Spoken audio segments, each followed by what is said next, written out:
Hello dear students, welcome to my economics classes. हमारा आज का टॉपिक है मोनोपोली। इस टाइम पर स्टूडेंट्स के एग्ज़ाम चल रहे हैं और उनको ज़्यादातर ये प्रॉब्लम आती है कि किसी भी क्वेश्चन का जो आंसर है वो कैसे लिखना है। तो ये मोनोपोली का जो चैप्टर है उसका एक कंप्लीट आंसर जो है वो यहाँ पर बना हुआ है। पूरा आप एज इट इज़ एग्ज़ाम में इसको लिख के आ सकते हो, लेकिन इसको अगर आपने लिखना है तो लिखने के लिए आपको पहले इसको थोड़ा सा समझना पड़ेगा। जब तक आप इसकी डायग्राम्स और इसके कॉन्सेप्ट अच्छे से आपको समझ में नहीं आएंगे तब तक आप इस क्वेश्चन को नहीं लिख पाओगे। सो फर्स्ट ऑफ ऑल आपको इसको समझना जरूरी है, तभी आपको ये मटेरियल समझ में आएगा। तो इसका क्वेश्चन देखते हैं कि क्वेश्चन जो है वो एग्जाम में कैसा आता है। तो इसका क्वेश्चन देखो क्या है कि explain the short run and long run equilibrium under monopoly. तो मोनोपोली का इसमें short run and long run equilibrium की बात की है। या एक दूसरा क्वेश्चन जो आता है वो आता है कि explain the term monopoly and how price and output of a firm under monopoly is determined. तो अगर प्राइस एंड आउटपुट डिटर्मिनेशन आ जाए या short run and long run equilibrium आ जाए, ये सेम चीज़ है। आंसर जो है दोनों का क्या आएगा, आपका सेम आएगा। तो सबसे पहले हम देखते हैं कि मोनोपोली का जो मीनिंग है वो क्या है। सो नाम से ही यहाँ पर क्लियर है। मोनोपोली का मतलब होता है कि पूरी मार्केट में किसी भी चीज़ को सेल करने वाला जो है वो एक ही है, सिंगल सेलर है मार्केट में। एंड बायर्स जो है वो बहुत ज़्यादा है, पूरी मार्केट के अंदर बायर्स बहुत ज़्यादा है। मार्केट में सेलर जो है वो क्या है, आपका सिंगल है। एंड इस सेलर का इस चीज़ को, किसी भी चीज़ को बेचने वाला जो है पर्सन, यहाँ पर क्या है, उसका पूरा का पूरा कंट्रोल होता है मार्केट के ऊपर। मींस वो हर तरह की जो डिसीजंस है वो ले सकता है, वो प्राइस डिसाइड कर सकता है, वो क्वांटिटी डिसाइड कर सकता है।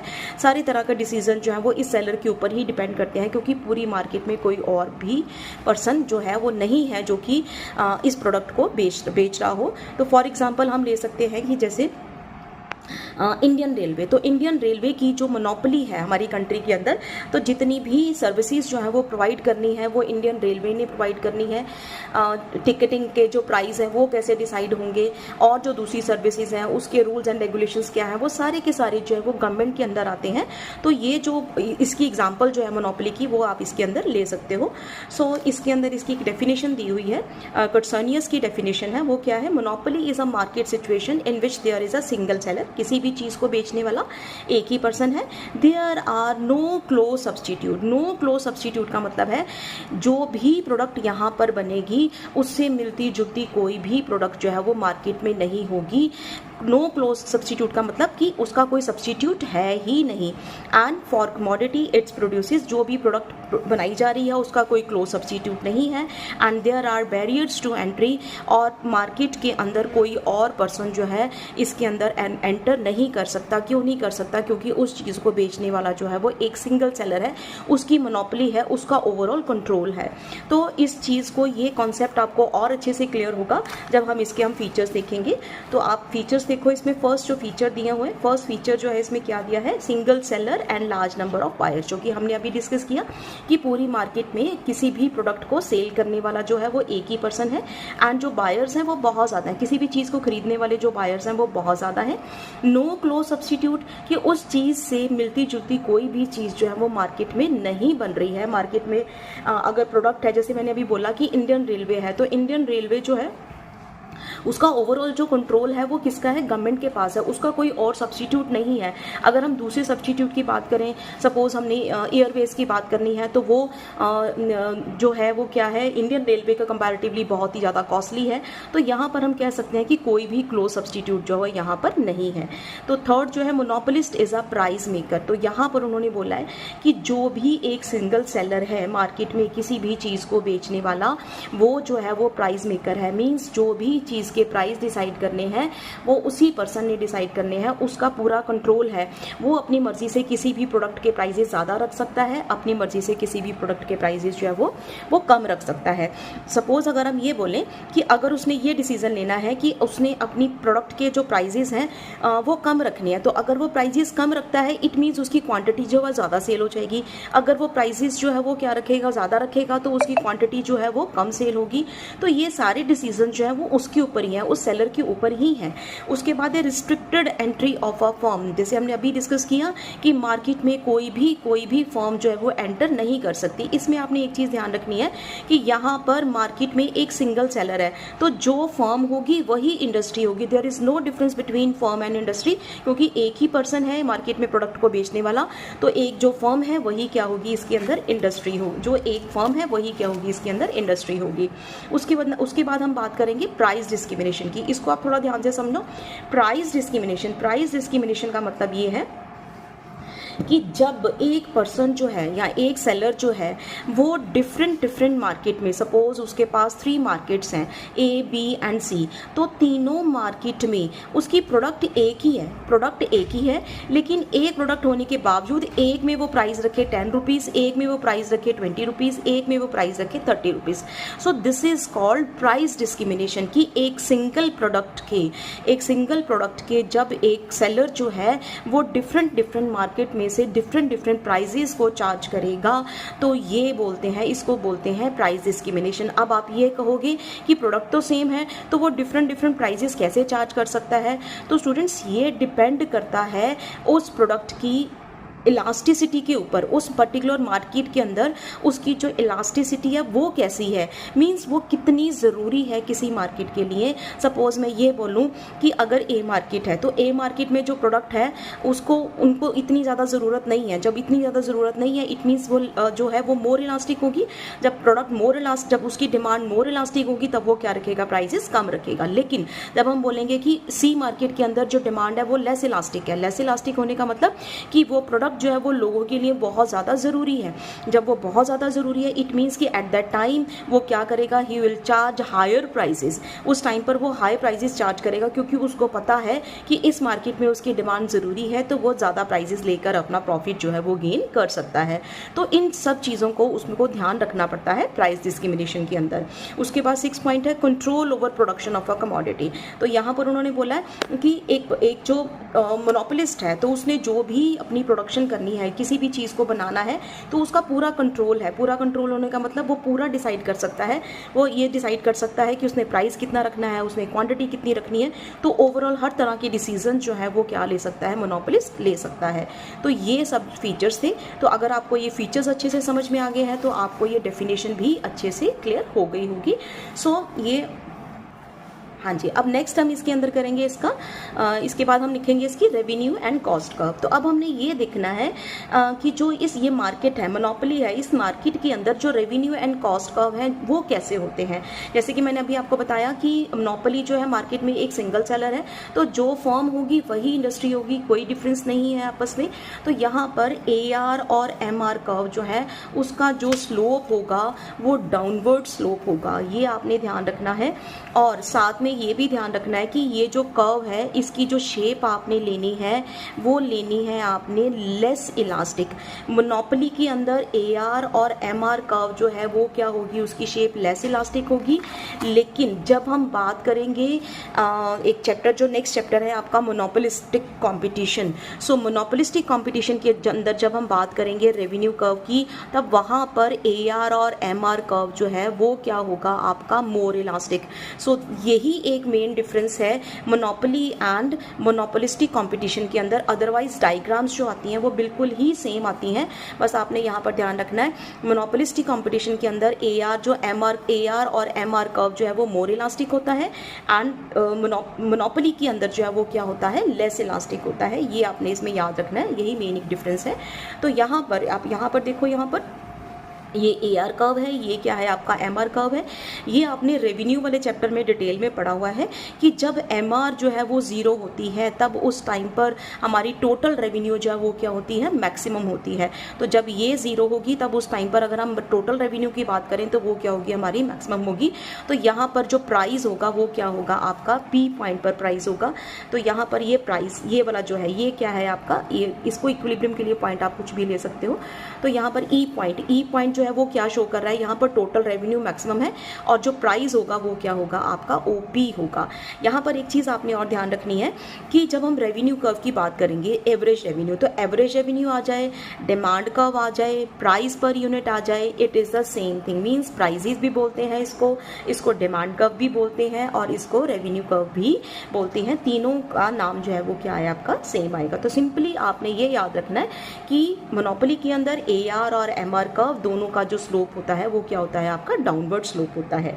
अब ये क्यों होता है, डाउनवर्ड स्लोप भी क्यों होता है, जैसे मैंने अभी पीछे आपको बताया कि एक मोनोपोलिस्ट को ये ध्यान में रखना पड़ता है कि मार्केट में अगर वो प्राइजेस, मान लो अगर वो ये प्राइजेस रखता है तब वो इतनी क्वांटिटी सेल कर पाएगा। लेकिन अगर वो मान लो, थोड़ा सा मैं और आपको बता देती हूँ कि अगर वो प्राइजेस डाउन करता है, मान लो इतना प्राइजेस अगर वो डाउन करेगा तो उसकी क्वांटिटी जो है वो ज़्यादा सेल हो सकती है। सो ये ही एक रीज़न है कि मोनोपोलिस्ट को ध्यान में रखना पड़ता है, क्योंकि प्राइजेस जो है वो किसने डिसाइड करनी है, मोनोपोलिस्ट ने डिसाइड करनी है। तो अगर वो कम प्राइजेस रखेगा तो क्वांटिटी ज़्यादा सेल होगी, अगर वो ज़्यादा प्राइजेस रखेगा तो क्वांटिटी उसकी क्या होगी, उसकी कम सेल होगी। उसके बाद उसके हम बात करेंगे उसके जो कॉस्ट कर्व हैं। तो मोनोपोलिस्ट के अंदर चाहे हम किसी भी मार्केट की बात करें, चाहे हम परफेक्ट कंपटीशन की बात करें, चाहे हम जो है मोनोपोली या मोनोपोलिस्टिक कंपटीशन की बात करें, तो सभी के अंदर जो कॉस्ट कर्व है वो क्या होते हैं, आपको यू शेप होते हैं। तो AC एंड MC ये यू शेप है। और ये भी आपको इसमें पता होना चाहिए कि ये जो MC कर्व है वो AC के कंपैरेटिवली जो है वो तेज़ी से फॉल करता है एंड तेज़ी से ही राइज करता है, और ये AC को उसके मिनिमम पॉइंट पर कट करता है। MC कर्व जो है वो AC को उसके मिनिमम पॉइंट पर कट करता है। ये आपने डायग्राम्स को ड्रॉ करते समय ध्यान में रखना है। तो आपने एक बार फिर से रिपीट कर रही हूँ बेटा, तो यहाँ पर AR और MR कर्व, इसका स्लोप डाउनवर्ड स्लोप है, और AC और MC कर्व जो है उनकी जो शेप आएगी वो क्या आएगी, आपकी यू शेप आएगी। ये था आपका रेवेन्यू एंड कॉस्ट कर्व। इसके बाद आपने आंसर में क्या लिखना है, इसका marginal revenue and marginal cost approach. तो इसके अंदर अगर आप देखोगे तो बुक के अंदर इसका total revenue and total cost approach भी दिया है। तो दो अप्रोच दिए हैं, आप दोनों, अगर आपकी स्पीड ज़्यादा है तो आप दोनों लिख सकते हो, लेकिन कई स्टूडेंट्स की स्पीड ज़्यादा नहीं होती, तो जितना रिक्वायर्ड है मैंने उतना ही आंसर इसमें लिखा है। Marginal revenue and marginal cost approach. तो यहाँ पर आपने ये ध्यान रखना है कि इसकी डायग्राम जो है वो आपने कैसे बनानी है। जैसे हमने अभी डिस्कस किया था कि जो average revenue and marginal revenue curve जो है उसका जो स्लोप है वो डाउनवर्ड स्लोप है, और इसकी जो शेप है वो क्या है, आपकी लेस इलास्टिक है।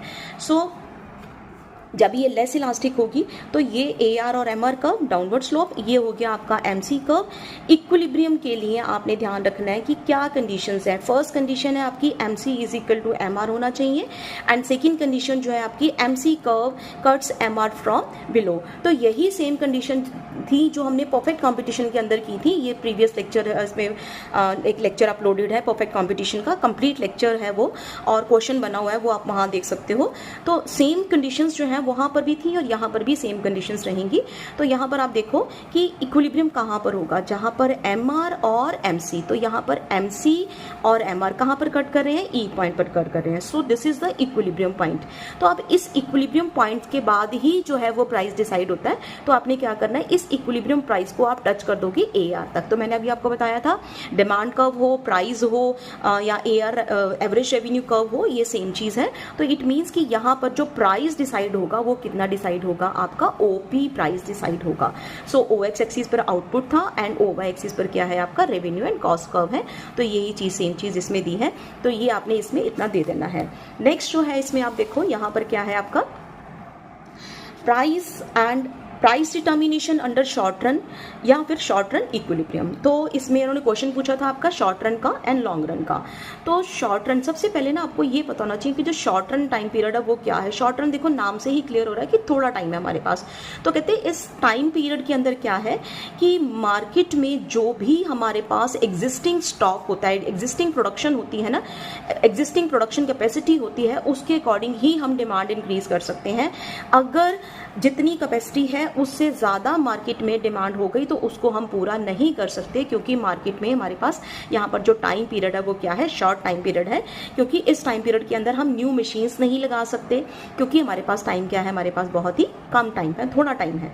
तो जितनी एग्जिस्टिंग कैपेसिटी है उसके अकॉर्डिंग ही डिमांड को इंक्रीज किया जा सकता है, उसके बाद हम डिमांड को इंक्रीज नहीं कर सकते।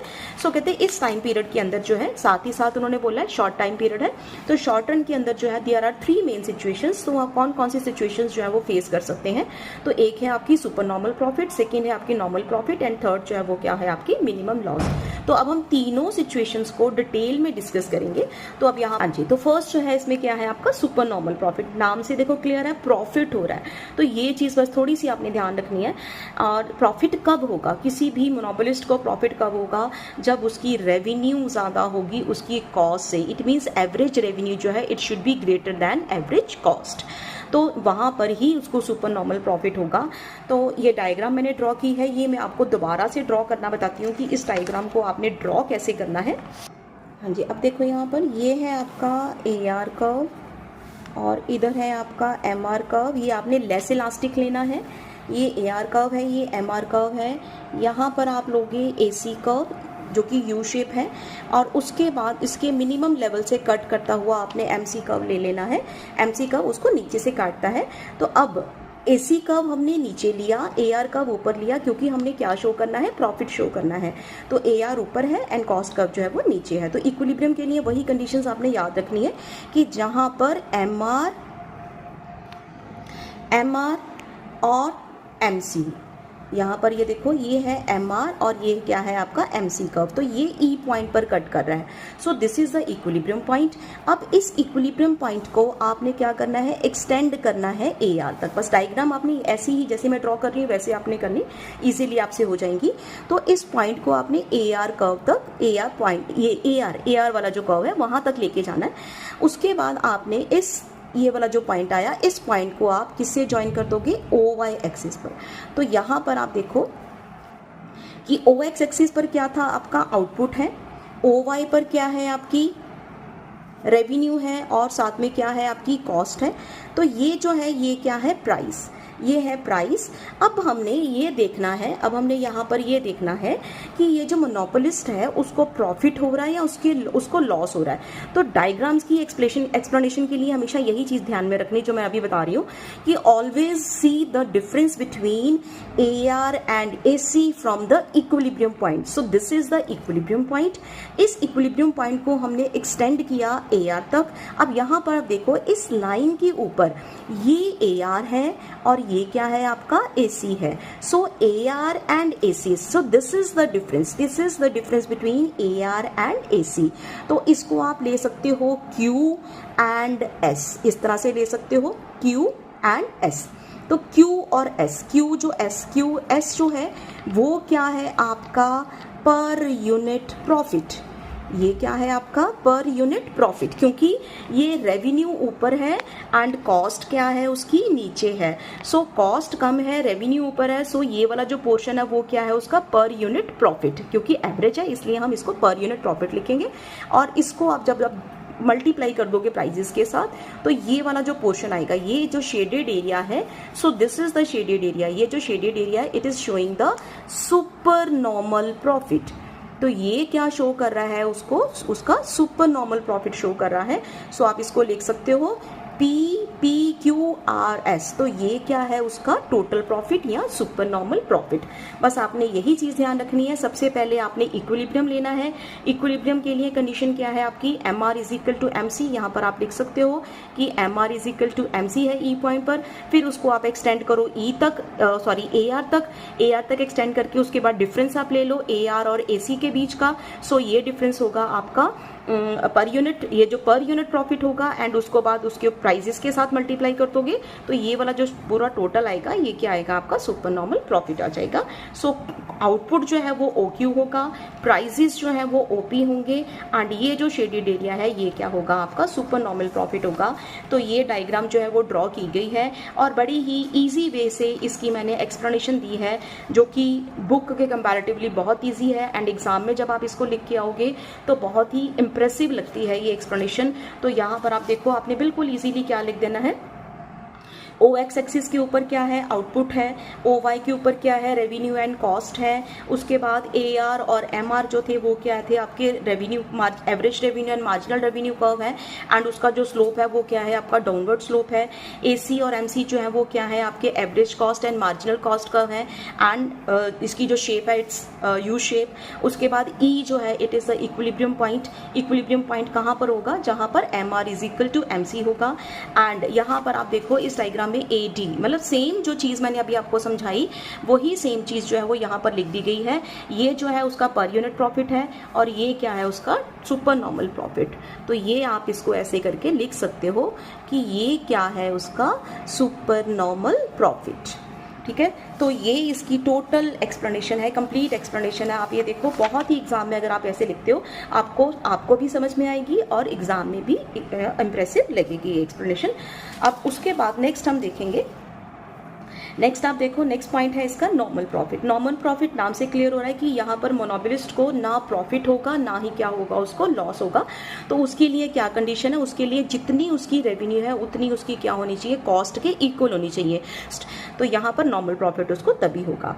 अब इस डायग्राम को भी आप ध्यान से देखो, इस डायग्राम में भी क्या किया है, इस डायग्राम को भी बनाने का तरीका क्या है। इसको आपने पहले देखो कि AR और MR का हमने लिया, डाउनवर्ड स्लोप लिया।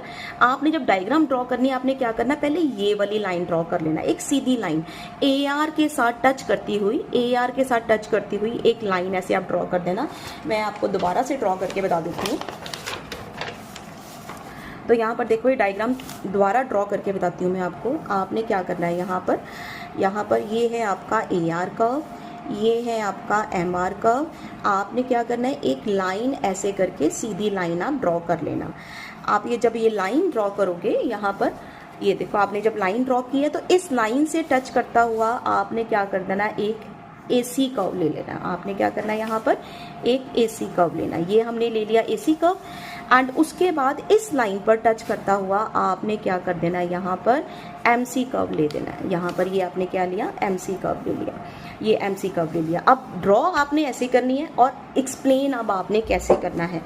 फिर दोबारा से देखो, यहाँ पर इक्विलिब्रियम कहाँ होगा, जहाँ पर MR और MC आपस में इक्वल होंगे। So E it is the equilibrium point. क्यों है यहाँ पर, क्योंकि यहाँ पर MR is equal to MC है। उसके बाद मैंने बताया था इस इक्विलिब्रियम पॉइंट को आप एक्सटेंड करोगे AR तक।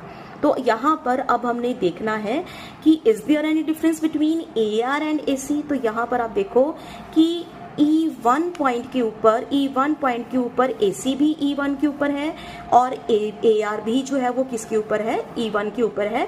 इट मीन्स यहाँ पर average revenue and average cost, यहाँ पर हम इस तरह से लिख सकते हैं कि average revenue and average cost they are equal to each other. It means ये जो E पॉइंट है it is showing the normal profit, कि यहाँ पर जो मोनोपोलिस्ट है या जो फर्म है उसको क्या हो रहा है, उसको नॉर्मल प्रॉफिट हो रहा है, ना उसको प्रॉफिट हो रहा है ना उसको लॉस हो रहा है। और जो प्राइजेस होंगे वो क्या होंगे, उसके OP प्राइजेस होंगे। तो यहाँ पर देखो, ये सेम डायग्राम जो है वो यहाँ पर ड्रॉ की गई है। तो ये जो N पॉइंट है ये क्या शो कर रहा है, it is showing the normal profit. क्यों नॉर्मल प्रॉफिट है, क्योंकि यहाँ पर एक चीज आप और लिख सकते हो कि यहाँ पर AR और AC आपस में क्या है, इक्वल है। अब उसके बाद आपने सेम एक्सप्लेनेशन जो मैंने अभी आपको बताई थी बिल्कुल वैसे ही आपने लिखनी है, सेम चीज़ है, बस यहाँ पर इक्विलिब्रियम पॉइंट तक सेम एक्सप्लेनेशन आएगी। उसके बाद आपने सिर्फ जो चेंज होगा वो होगा एंड पॉइंट पर। ये जो एंड पॉइंट था, एंड पॉइंट क्या शो कर रहा था, आपका नॉर्मल प्रॉफिट। क्यों नॉर्मल प्रॉफिट शो कर रहा था, क्योंकि यहाँ पर AR और AC आपस में क्या थे, इक्वल थे। मतलब जितनी उसकी रेवेन्यू है उतनी ही उसकी क्या है, आपकी कॉस्ट है। तो इट मीन्स OP जो है प्राइस है, ये जो प्राइस है यहाँ पर ही जितना प्राइस है वही जो है उसको क्या शो कर रहा है, उसका नॉर्मल प्रॉफिट शो कर रहा है। मीन्स यहाँ पर मोनोपोलिस्ट को ना प्रॉफिट हो रहा है ना ही उसको लॉस हो रहा है। अब ये था आपका नॉर्मल प्रॉफिट का कॉन्सेप्ट। उसके बाद है अब मिनिमम लॉस की थर्ड सिचुएशन जो थी वो क्या थी आपकी, मिनिमम लॉस। तो लॉस जो है शॉर्ट रन के अंदर मोनोपोलिस्ट को कब होगा, जब उसकी एवरेज रेवेन्यू जो है वो कम होगी एंड एवरेज कॉस्ट जो है वो क्या होगी, उसकी ज़्यादा होगी। तो इसमें ये चीज़ जो है, ये कॉन्सेप्ट आपको, ये भी मैं अभी आपको डायग्राम दोबारा ड्रॉ करके बताती हूँ कि जब भी मिनिमम लॉस हो तब आपने क्या करना है, ये डायग्राम आपने इस तरह से ले लेनी है। यहाँ पर आप देखो ये है आपका AR एंड यहाँ पर क्या है आपका MR। अब आपने ध्यान रखना है कि हमने क्या शो करना है, हमने लॉस शो करना है। जब हमने लॉस शो करना है तो हम AC कर्व ऊपर लेंगे। हमने AC कर्व ऊपर लेना है, क्यों लेना है, क्योंकि रेवेन्यू हमने कम शो करनी है, कॉस्ट हमने ज़्यादा शो करनी है। उसके बाद ये यहाँ पर क्या आएगा आपका MC कर्व, ये आ गया आपका MC कर्व। उसके बाद MR इक्विलिब्रियम, वही कंडीशंस आपने बस वही याद रखनी है कि जहाँ पर MR और MC आपस में इक्वल होंगे। सो E पॉइंट जो है वो क्या है आपका इक्विलिब्रियम पॉइंट है। क्यों है, क्योंकि यहाँ पर MR और MC आपस में क्या है, इक्वल है। उसके बाद आपने क्या करना है कि इसको एक्सटेंड करना है। पहले मैंने आपको बताया था कि इसको हम एक्सटेंड करते थे AR तक, लेकिन अब ये AC ऊपर है तो इसको हम AC तक लेके जाएंगे। तो अब साथ में ही देखो मैंने अभी तीनों, मतलब ये कॉन्सेप्ट तो माइंड में रखना ही है आपने कि इक्विलिब्रियम पॉइंट के बाद उसको आप एक्सटेंड करो AR तक। अब AC था यहाँ पर बाहर तो हमने AC तक एक्सटेंड किया।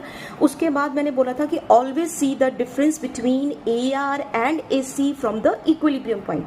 अब ये आपका इक्विलिब्रियम पॉइंट है। इस इक्विलिब्रियम पॉइंट पर जो लाइन है, इस लाइन के ऊपर आप देखो कहाँ पर AR है, यहाँ पर AR है, यहाँ पर क्या है आपकी AC है। इट मीन्स कॉस्ट ऊपर है, रेवेन्यू कम है। सो ये वाला जो पोर्शन है इसको कोई भी नाम दे लो आप, P एंड Q।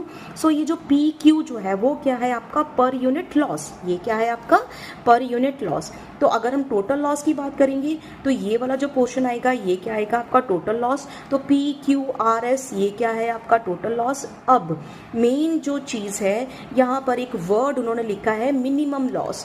तो मिनिमम लॉस, यहाँ पर मेन क्वेश्चन ये अराइज होता है कि क्या लॉस की सिचुएशन में एक मोनोपोलिस्ट जो है वो प्रोडक्शन को कंटिन्यू करेगा कि नहीं करेगा। इसके लिए आपने एक कंडीशन याद रखनी है कि अगर AR is equal to ABC होगा, अगर AR is equal to ABC, what is ABC? It is average variable cost. ये आपने कॉस्ट वाले चैप्टर में की हुई है कि एवरेज कॉस्ट जो है वो किसकी इक्वल होती है, वो average fix cost and average variable cost दोनों की इक्वल होती है।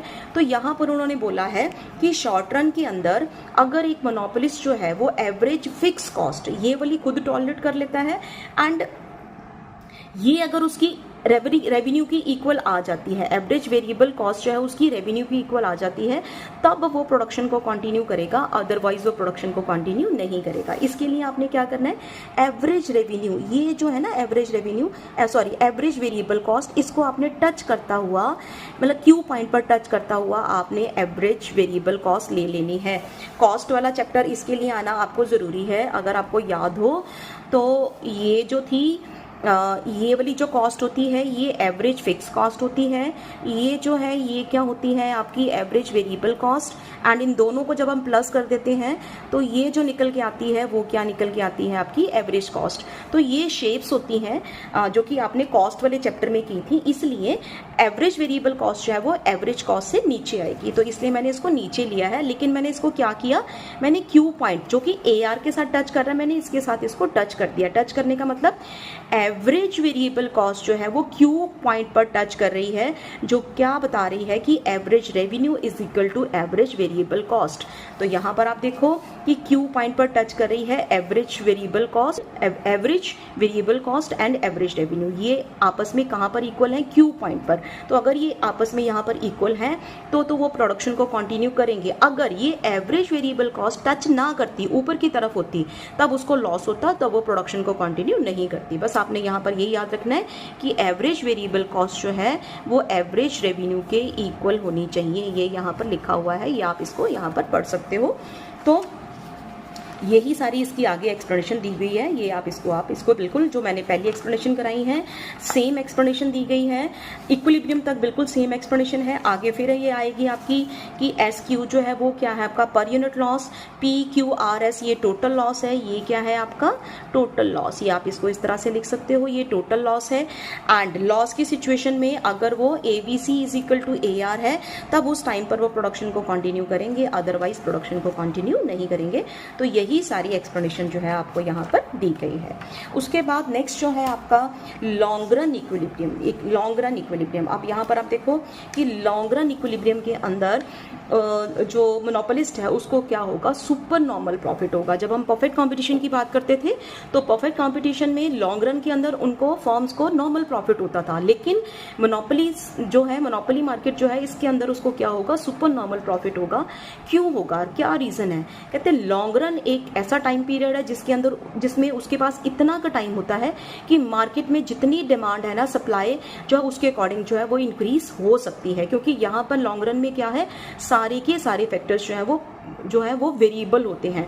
तो लॉन्ग रन के अंदर शॉर्ट रन में जिन फैक्टर्स को वो इंक्रीज नहीं कर पा रहा था मोनोपोलिस्ट, अब वो लॉन्ग रन में उन सारे फैक्टर्स को इंक्रीज करके जो है वो प्रॉफिट गेन कर सकता है। सो यहाँ पर सुपर नॉर्मल प्रॉफिट वाली डायग्राम सेम जो हमने शॉर्ट रन के अंदर की थी, बस आपने क्या कर देना है, average revenue same, average revenue ज्यादा होगी जो है उसकी LAC means long run average cost curve. तो मतलब सिंपल आपने यहाँ पर, हम वहां पर शॉर्ट रन में क्या करते थे, MC और AC लिखते थे, यहाँ पर आपने L लिख देना, L का मतलब लॉन्ग रन। डायग्राम बिल्कुल सेम आएगी, सुपर नॉर्मल प्रॉफिट वाली। सेम चीज है कि यहाँ पर आप देखो AR और MR का डाउनवर्ड स्लोप है, E पॉइंट पर इक्विलिब्रियम है। अब यहाँ पर ये वाला जो कर्व है आपने इस लाइन से नीचे लिया, इस लाइन से जो मैंने अभी आपको पहले समझाई थी सुपर नॉर्मल प्रॉफिट वाली डायग्राम, सेम डायग्राम है। बस यहाँ पर SQ जो है वो क्या होगा आपका पर यूनिट प्रॉफिट, एंड ये जो है ये क्या होगा आपका टोटल प्रॉफिट। सेम एक्सप्लेनेशन है। तो सिर्फ क्या फर्क है, यहाँ पर हमने क्या लिख दिया, L लिख दिया, बाकी सारा का सारा जो है एक्सप्लेनेशन क्या आएगी आपकी सेम आएगी। तो ये था स्टूडेंट्स आपका कंप्लीट आंसर 20 मार्क्स के लिए। तो इसको आप अच्छे से करके जा सकते हो। एंड इन केस अगर आपको मेरा ये लेक्चर अच्छे से समझ में आ गया है तो मेरे इस लेक्चर को शेयर करें, सब्सक्राइब करें एंड लाइक ज़रूर करें, एंड कमेंट करके ज़रूर बताएं कि आपको मेरा ये लेक्चर कितना समझ में आया। Thank you.